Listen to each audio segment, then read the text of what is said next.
তয়ে মোৰ উশাহৰ বুকুৰে পৰা।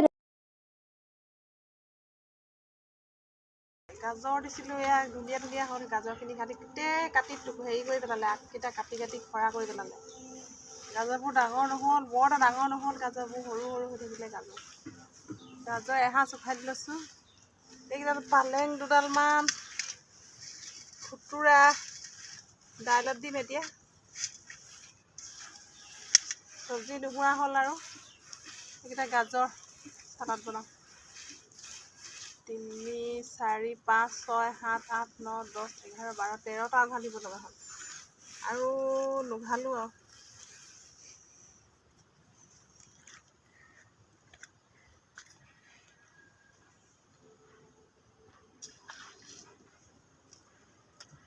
সৰু সৰু একেবাৰে সৰু সৰু নুঘালোঁ আৰু ডাঙৰ হওক। লপা থপা হৈছে এইকেইটা।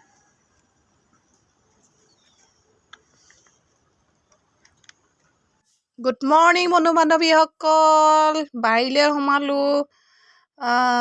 ভাত বনাবলৈ চব্জি নাইকিয়া হ'ল। বাৰীত দেখিছোঁ বাদাম গছ পোখাইছে ধুনীয়াকৈ। মই এবাৰ প্ৰথম আমাৰ ঘৰত বাদাম খেতি কৰিছোঁ।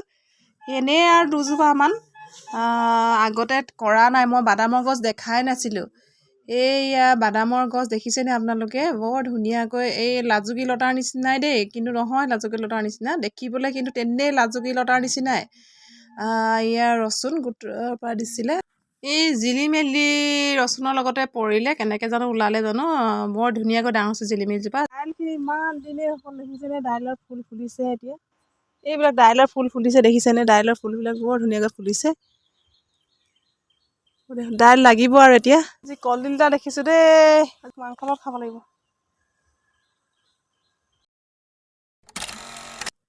এয়া ৰুটি বনালোঁ। ৰাতিপুৱাই এয়া ৰুটি বনাই আছোঁ। ইহঁতক তাকে কৈছোঁ, ল'ৰা ছোৱালীবোৰক ৰুটিবিলাক গোল নাই হোৱা দেই, বেলা বুলি কৈছোঁ। তেৰা পেকা হৈছে কৈছোঁ। ৰাতিপুৱা সেই চাহ খাই ল'লোঁ আমি চবেই।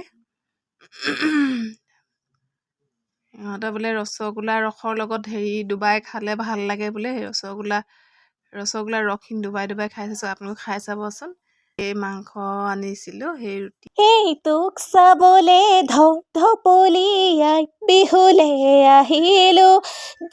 জেতুকাই তোহাততো ৰেণু নাম লিখিলোঁ। তোক চাবলে ঢপলিয়াই বিহুলে আহিলোঁ। জেতুকাই তোহাততো ৰেণু নাম লিখিলোঁ।